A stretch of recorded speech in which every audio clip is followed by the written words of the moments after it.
Super talented director of photography Amelia Hazelrigg joins us on the Trenches Talk today. Hear about her journey, secrets to image creation and advocacy for diversity within the film industry. A must listen for all you aspiring DOPs out there. Alright guys, so welcome to the Trenches Talk podcast. Today we have Amelia Hazelrigg on. Welcome. Hi guys. Thank you, Toby. That's alright. Well yeah, I'm really excited to delve into our conversation. How has this year gone for you, like in your eyes? Have you been shooting? Have you been taking time off, researching, etc., etc.? This year it's been good. I mean, after the sort of whirlwind of COVID, I feel like this was the first year where we could start sort of anchoring ourselves again and getting our teeth stuck into work. It's been good. I've been shooting a lot, but there's always sort of peaks and troughs of work, as you know. Mm-hmm.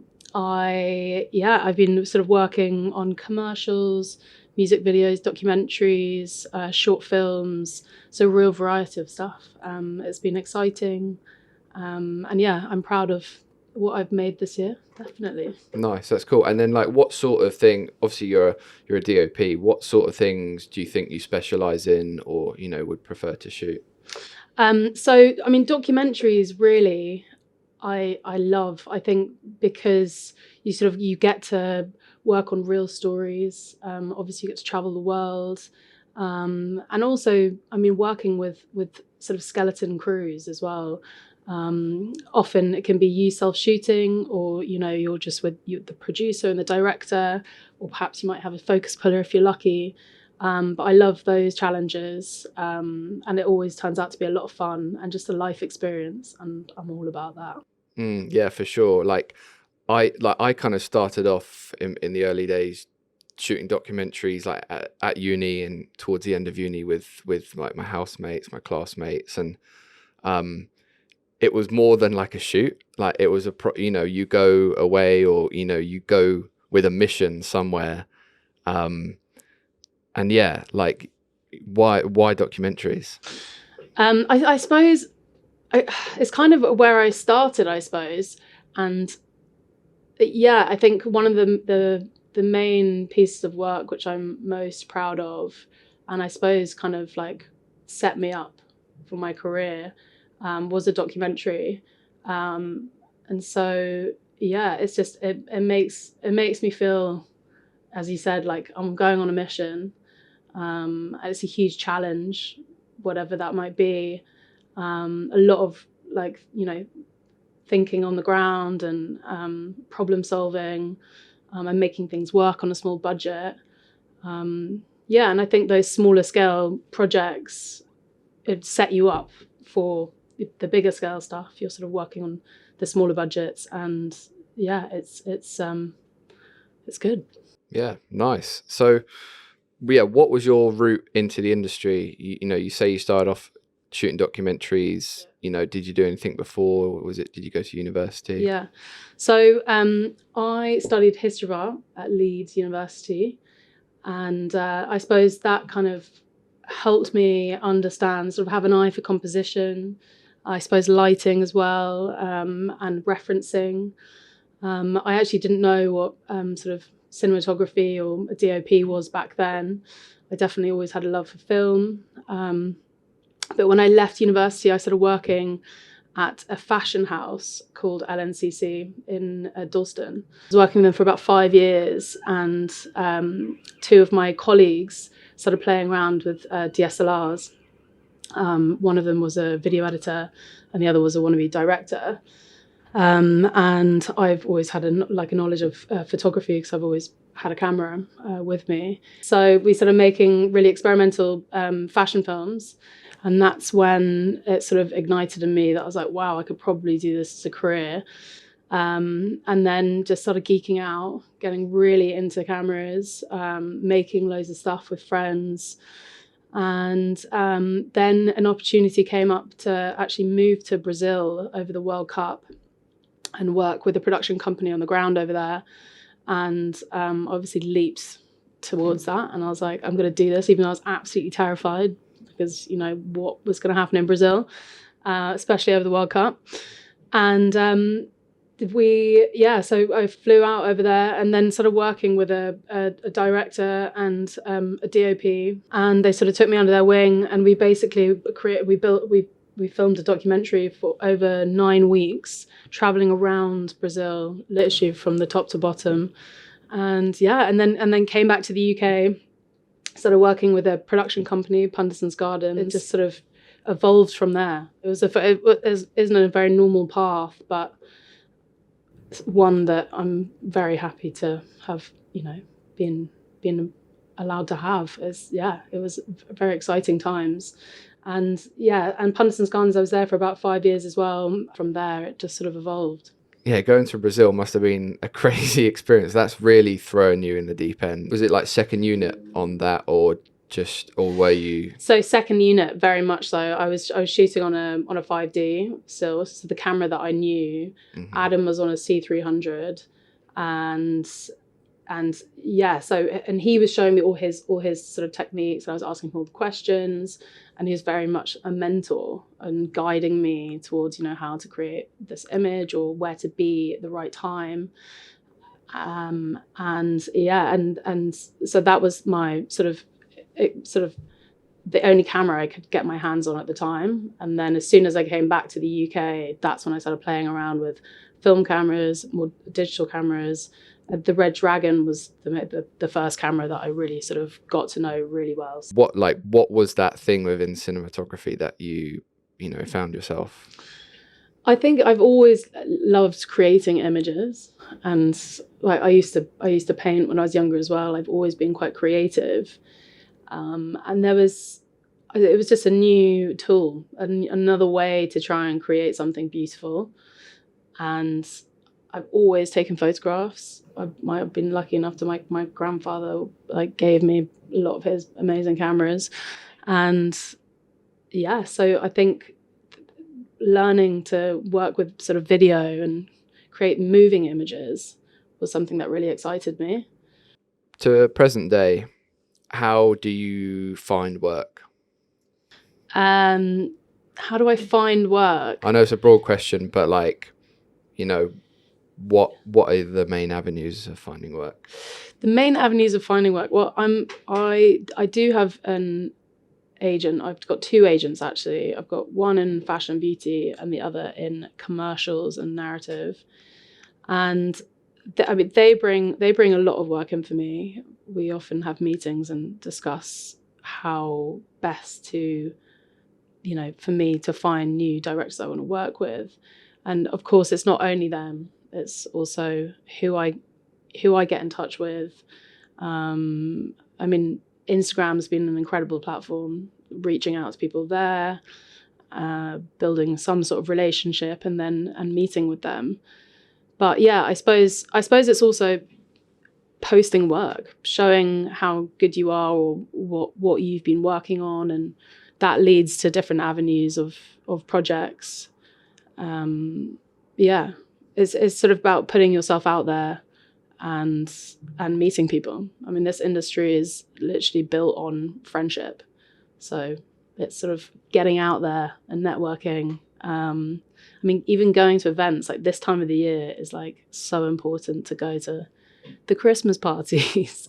It's just showing face, showing that you're around, talking to people about your interests, and just being keen. Are there any tips or anything like that for say a person just starting out?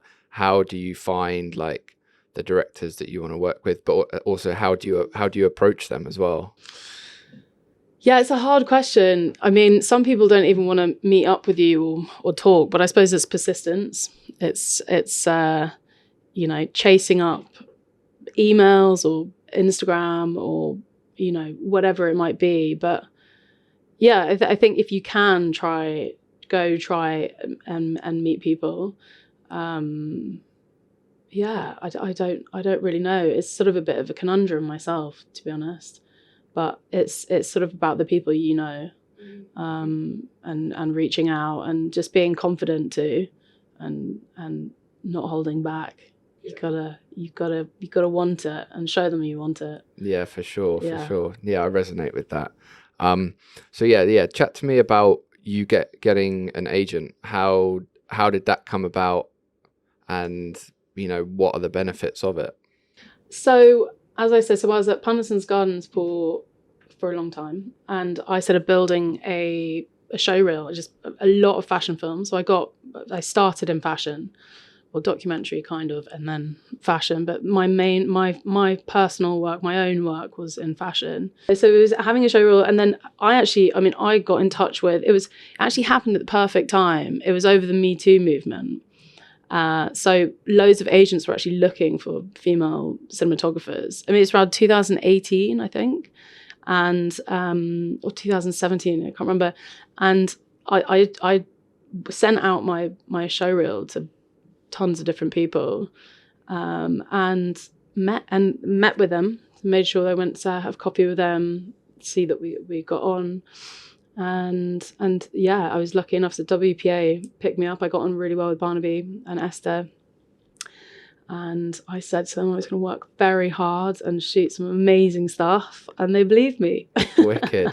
So that's how I did it. But yeah, I think it's just having an extensive body of work, and knowing the reasons why you shot it, and where you want to progress, I think, as a cinematographer, what images you want to create, and how you're going to work with directors. But like, first and foremost, I think it's just about being a nice person that someone can get on with. They want to see that you're true to yourself and you're hardworking. Yeah, that's cool. Yeah, because like that, it can seem quite daunting, and like for me, like, I'm not signed. Not yet anyway, if anyone's looking, Toby. Yeah. He's here. He's ready. But yeah, like a lot of, some producers have approached me and been like, oh, you need to get signed. Like, they didn't say it like blatantly, like, you need to get signed to work with us, but they were like, look, get signed, and then we can talk or whatever. Yeah. And I was like, oh man, that sucks. Yeah, I think it's a timing thing, definitely. Like, what's going on, like the current climate, everyone's super busy, everyone's got loads of DPs on their roster, but you don't need an agent when you're starting out at all. I think it's about creating amazing work with your friends, experimenting, trying loads of different varieties of, types of shoot out, beauty, even cars or whatever it might be. And you can do that on a small scale. And it's just about showing what you can do. I think creating a show reel that you're proud of is amazing. And then eventually you will get signed and will get picked up. But it's got to be the right agents that you're signing with. You can't just sell your soul to someone that, they have a name, but you don't necessarily get along with. Yeah. So yeah, I think it's time. Time is, you take your time. Mm-hmm. There's no rush. Do you think there's been like a push on, representing females within the film industry? Yeah, I do. Yeah.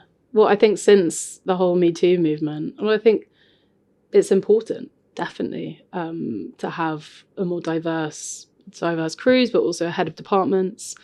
And I think women often have a very different eye to men in so many ways. So yeah, and collaborating with female directors too. I think sometimes it's important, especially depending on the sensitivity of the film or the narrative. It's nice to have a female DP for many reasons, not only our talent, but our hearts and our minds. Yeah, of course. That's wicked. Obviously, being a DP is quite stressful. You've got to juggle a lot of things, especially when on set, but also in your own life. Like, being on set takes up so much time. Like, how do you manage that work-life balance, and how do you stay correct to it?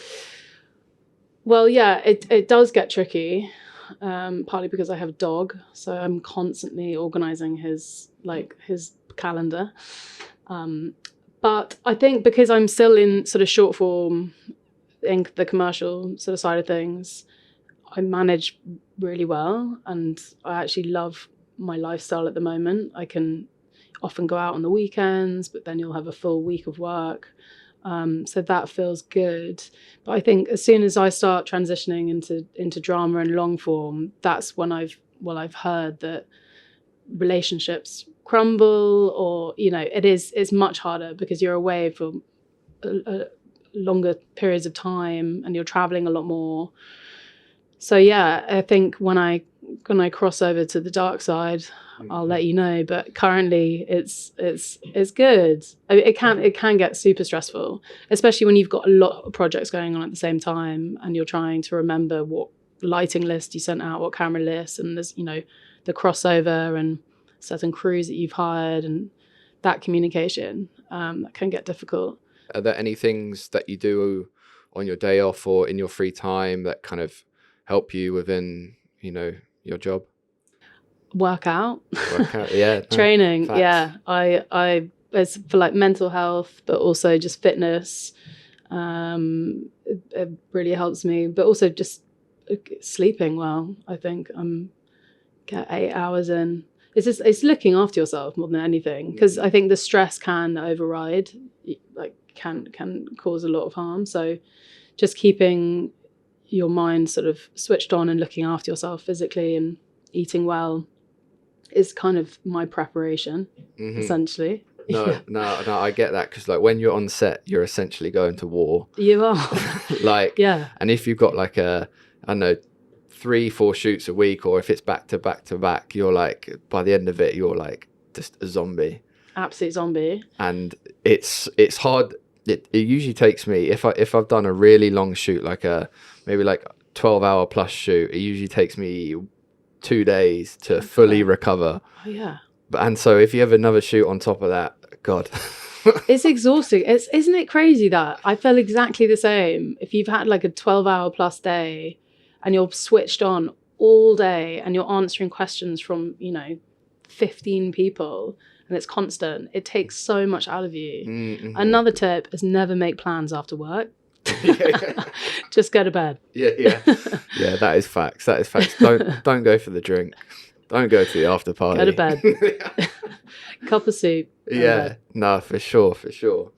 So yeah, like for me, like your work seems very considered and like thought out, and like it's sick. Like it really is. What is that process for when you first get the treatment? Pre-production is so important. And I really, really love to be prepared before a shoot. I've been in so many situations before where I haven't been, in my past. And, you get that sinking feeling in your stomach. And it's just so important. But my how I usually approach it, I mean, first and foremost, you'll get the treatment. And, you either think you can do it or you can't do it. Or you want to do it or you don't want to do it. And then it's about speaking with director, hearing their ideas, sitting with them, have a bit of a chemistry call, vibe them out, work out what they want, and then it's about referencing. For me, I'm very extensive with my keynotes and just finding the right references. I mean, the references kind of come from either breaking down the script or breaking down the treatment. I usually do sort of bullet points, and for like certain scenes, so I'll find references from all over the shot using shot deck or film references or commercial references. And then once I've sort of built those and confirm them with the director to see if they're sort of aligned with that sort of vision, and if they're sending me their references, we'll then sort of start talking about the camera movement, what we want there. And then of course lighting, and then once you've attached crew, you've got a recce, and then it's about making lighting plans and seeing what's going to work and what's going to fit in the locations, or whether we're on set, what's going to go where. But yeah, I think referencing is one of the main things, having like an image bank. My friend Phoebe calls me the reference queen. She literally always comes to me for whatever it might be. But yeah, I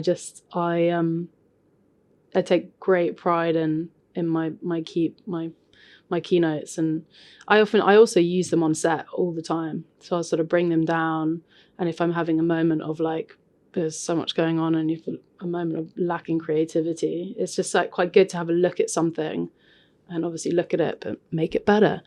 But yeah, it's I mean, visuals, I'm such a visual person, so it just comes with those images to help you. And like, do you have just like, yeah, like you said, like a bank of images? Is that stored on your laptop? You know, is there a mood board up in your room, or Yeah, you know? no, so it's all on my laptop. I'm really about, I make a lot of folders, but each project is different. I mean, sometimes there's same references that cross over depending on the project.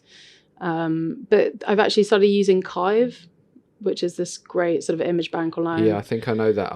Isn't it? Is it like a beta test or exactly something at the moment? Yeah, so it started I think last year, but I love it because it also you can upload films onto Kive, and it pulls the stills for you, and then you're creating you've got your own image bank, so that's kind of your library.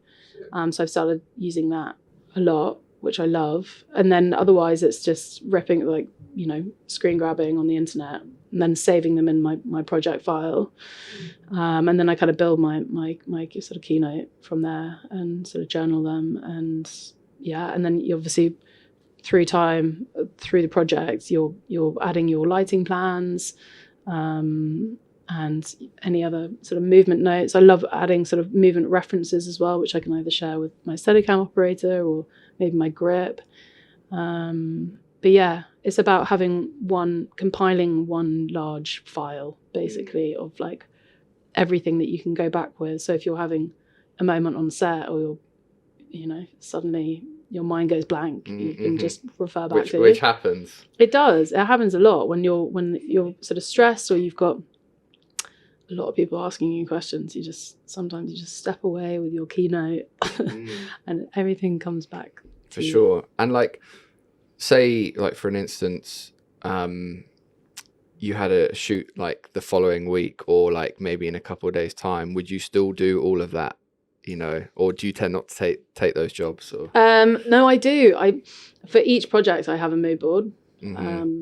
Like even if it was in like 2 days' time, would you so it probably wouldn't be as extensive as that, but I would definitely like pull references, or just, I mean, I watch so much stuff. I'm just constantly watching stuff. Like at home, if I've not got like a busy day, I'm researching. I'm always online, like, or Instagram, just like just watching stuff, seeing what people are making, watching BTS's, YouTube, man.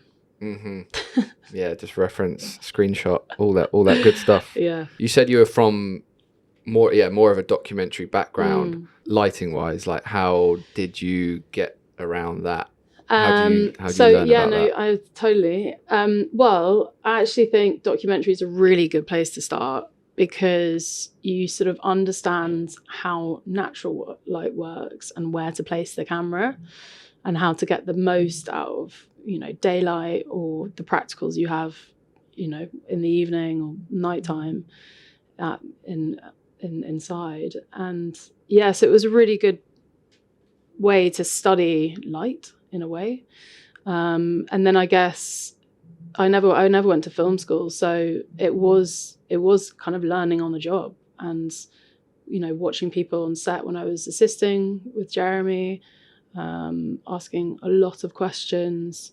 And from there, I don't know, it just sort of came to me. It's weird. Like, I think also surrounding yourself with an incredible crew, I think hiring the right gaffer. To be fair, I think we're quite similar. Like, I'm such a visual person as well, and like, you can tell by looking at an image if it feels right, or like, I think that's something you can't really teach too much. You have it within you and be like, that doesn't look good, or like, my god, that looks sick. You get that instant reaction. Definitely. And I think that's what lighting is about. Like, it's subjective, to a sense, but like, obviously, if something's well lit or not well lit.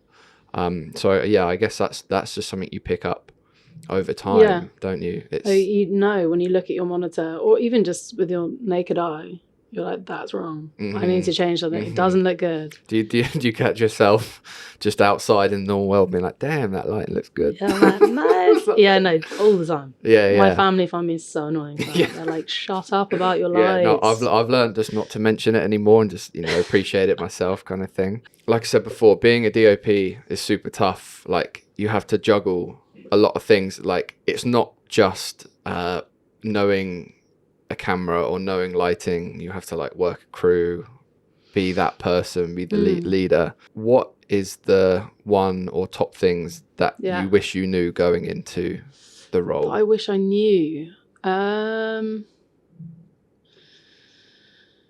I wish I knew. I don't know. I think because of my mentors, I think kindness, like, they were always so kind to me. I don't think I wish I knew anything. I think they taught me the way in and the way to be on set. And I think it's being yourself, being, just kind to others, building friendships, people who can support you and look after you on set if you're having a bit of a blinder, and confidence, I think, more as well. You've just got to believe in your ideas. You've got to be confident in yourself, and that will allow you to, be accepted. it's such a massive, being the head of the department to all these people, you've just got to show them some respect, and that's it, I think. I It's suppose like the main thing. I suppose that just comes over time as well. Like, you kind of get used to yourself calling the shots, or like, I've had it so many times where, like, it's a shit show, things flying everywhere, and like, people are like, what do we do? And I'm like, I genuinely have no idea what to do next, but I'm gonna say at least something can sound confident in it, and then people are like, great, yeah, cool. It's just knowing how to manage your crew and the people you're working with, but you don't want to go in too headstrong or too arrogant, because you're not always right. You're all working together. There's a reason why you've got this crew. So it's just, being part of that. I usually just let the crew do their thing, really, because like, they don't need me over their shoulder being like, like, let's do this, let's do that. Like, they know, like, exactly. That's why I get the crew in, because they're way better than me doing it. But like, at least like, I can share the vision and kind of like. Definitely. Per project, I'm choosing different gaffers, I'm choosing different assistants, and it just depends on which project you're on, and will these people work with these people, and is this a solid crew that will bring this director's vision to life? You've got to really think about who's suitable for the job. So that's a massive part of it for me, is hiring crew. Once I've hired crew for a job, I can relax. But as soon as a project comes in, I'm like, right, I'm just going to send the producer. They haven't even asked me for names. I'm just going to send them the names so we can get them penciled, because you are only, your crew are everything to you on set. How do you think you have matured throughout your career? Well, I'm still learning every day, but how I've matured, I think I've learned to be more confident in myself and relax into it. When I was, sort of starting out, I did find it really stressful. But I think, I've just grown in confidence. I believe in myself a lot more. I'm creating work that I'm really proud of, and I know what I'm doing now. It sounds really weird, but I think when you don't believe in yourself, or and you haven't had any sort of formal training, you always have that sort of imposter syndrome. But I think through experience and working with brilliant people, you're part of something amazing, and I think that's given me the sort of strength and sort of knowledge, really, to be making what I'm making today. I lose sense of like tech and what's coming out, and like I usually just let like the camera assistants tell me, and they're like, oh, have you seen this? I'm like, no. Yeah, always. It's either on set, or I do have a subscription to like the ASC mag or BSE. So that's another way to like properly like nerd out. Yeah. And then like tell everyone on set that you know all about this camera, and then they're like, oh no, or like this new lighting fixture or whatever. Or like the new LED walls or whatever. Yeah, the volumes, yeah. Reading about them all the time. Me too. That's the next thing I want to work on. Well, in the new year, 100%. I want to get into this virtual production world. It's amazing. Sure. It's amazing what you can. These like LED walls, you can creating like immersive environments. Like it's nuts what people are making. We've been using coloramas and backdrops for too long. Yeah, like, get them out of here, burn them. Yeah. I don't want to see another one. Oh wait, actually. There's one right behind me. Yeah. We're gonna have. I think they're not gone just yet. Yeah, I think I got to get like Apple sponsorship if I want the walls behind me or something. You know. You do need a little bit more depth, I reckon, though. Yeah, true. Soon come. But yeah, like what improvements would you make about the industry? What improvements? That's a good question. I know it can be quite broad, but you know, what is something that you feel that needs changing? Well, I think there are movements of change that are happening. I think there's all the obvious ones like diversity, sort of respect on set. I think as sort of crews are getting younger, and hearts are getting bigger, and things are changing. There's still a long way to go, but the industry is making room for women now and people of color, and well, hopefully things will evolve and improve, and people will gain the respect that they should have and need. But changes, I mean, I don't know if I'm sort of that deep in it. I'm sort of still working on the commercial world, so my projects are very sort of short. I feel like change is happening. Like I went to Camerimage, that film festival in Poland, and I mean, there's still a long way to go. There's still a lot of sort of the sort of misogyny, I suppose, or misconduct is still present. There was talk of how happy things have changed when we're out in that festival. I've only been for a couple of years, but there's a lot more conversation about just being more diverse and open, and people sharing their opinions, and people are being more vocal towards what they want and standing up for who they are and what they mean. So change is happening. We're not there, but we're making tracks. What's been one of your favourite videos to work on to date? Oh, one of my favourite videos to work on to date. Well, actually, what was a lot of fun at the beginning of this year, I worked with Patrick Stewart on the Yorkshire tea ad. And I mean, I don't know if you drink Yorkshire tea every day, but I definitely do. So as soon as I got that in, I was like, I was like so happy. And then when I found out it was Patrick Stewart, I was just Sir Patrick Stewart? Sir Patrick. You know what? I saw him coming out of the back of the theatre once, and like my mum was like, "Oh my god!" And I was like, "Patrick!" Yeah.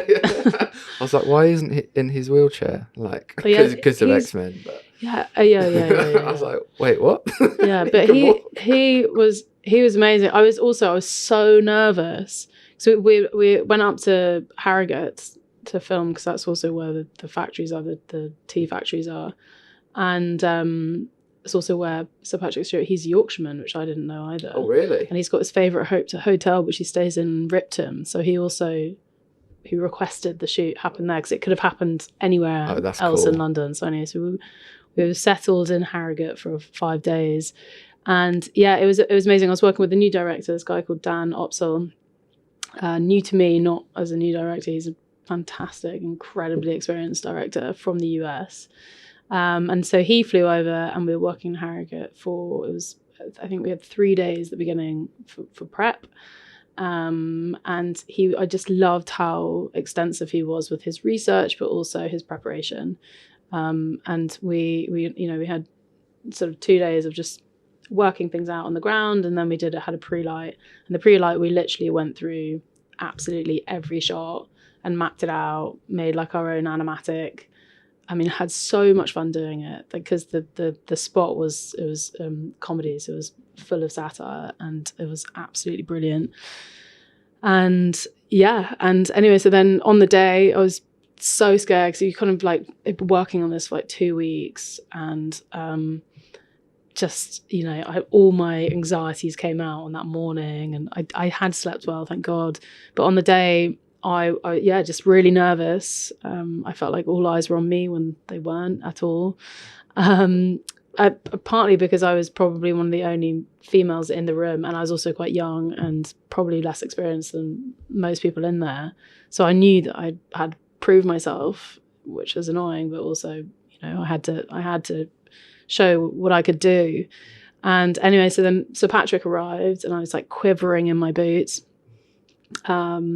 And anyway, and it was amazing. He just made everyone feel relaxed instantly, like literally went up and shook everyone's hand and was like, "Hello, I'm Patrick." And I was like, "I know."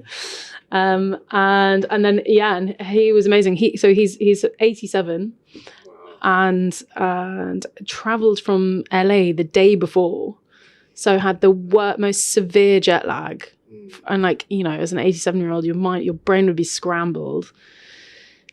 And anyway, he was brilliant, but he also, it was very dialogue heavy, so he sort of didn't do so well with his words. It took him a while, so I instantly became relaxed, because I was like, no one's worrying about me, we're all worried about Sir Patrick and his overtime. So but it was a wicked day, and I just had so much fun doing it.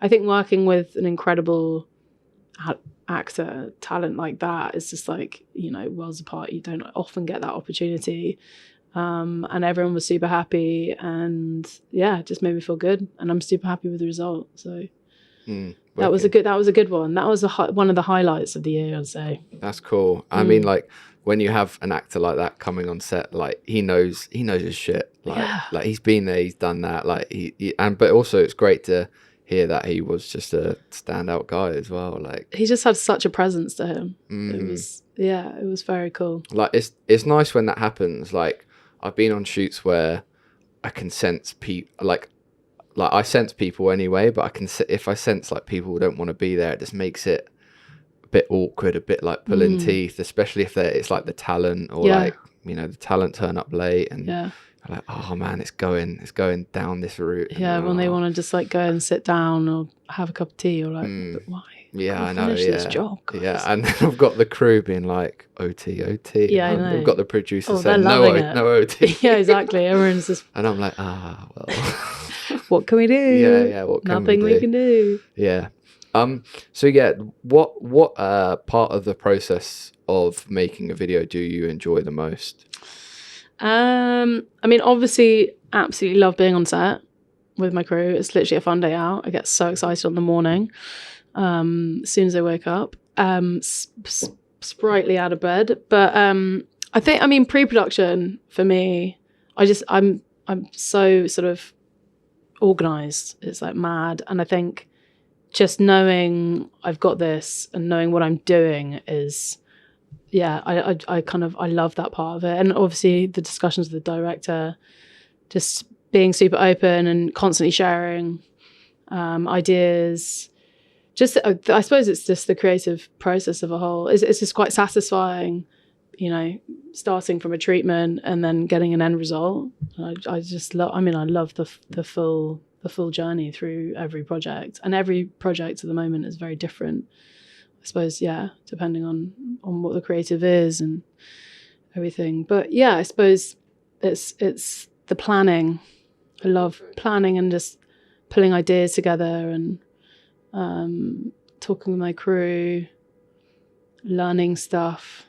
Don't know, just all of it. I love it all, Toby. Yeah, that's sick. Like, to be fair, there's no better feeling than sitting in the grade suite, Yeah, the grade's good. Like the grade is good looking as well. at the final. I mean, it's all good, isn't it? It is all good. It is all good. Yeah, no. Like, I mean, yeah, that's sick to hear. I mean, yeah, it's the same with me.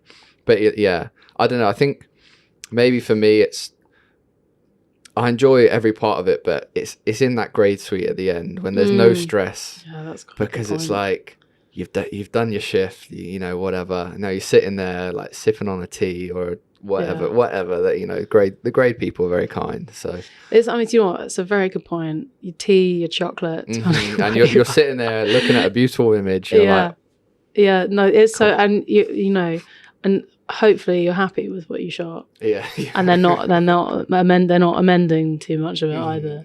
But yeah, no, that I do love sitting in the grade when you get the chance to. When you can, yeah. Who do you grade with?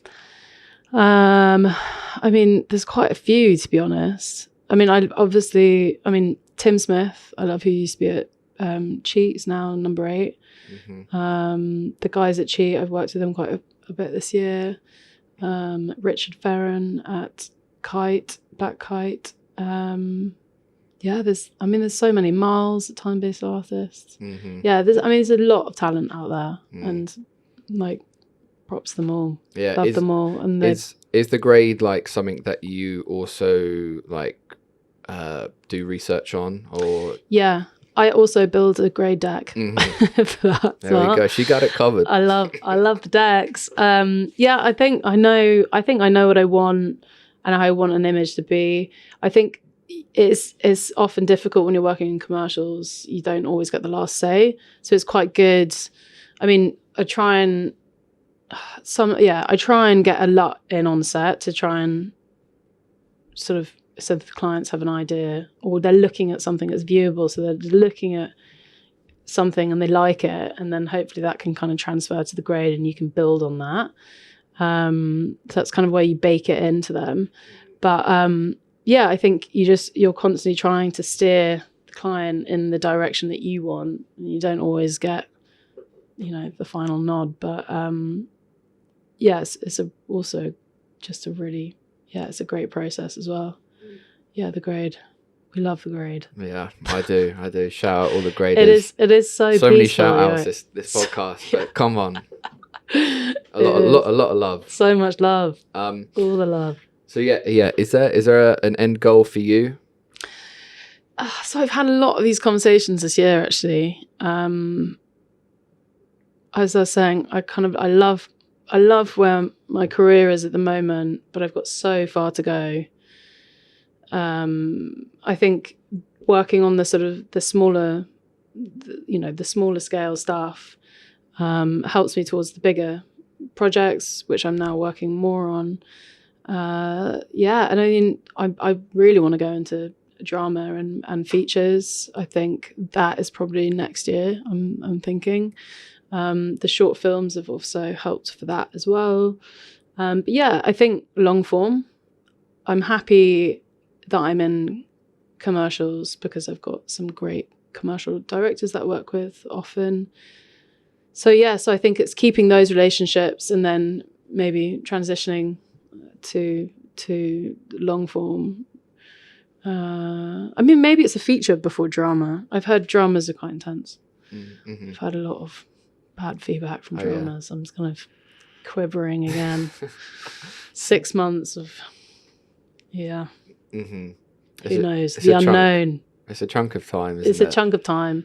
Don't know what the hell. I'd have to bring Squid with me. Yeah. Oh, is that the name of your dog? Yeah, that's Squid. Oh. But I think he'd be a nightmare though. On set. I think I'd have to abandon him. Yeah, sound recorders will not vibe with it. That's for sure. Just panting. But yeah.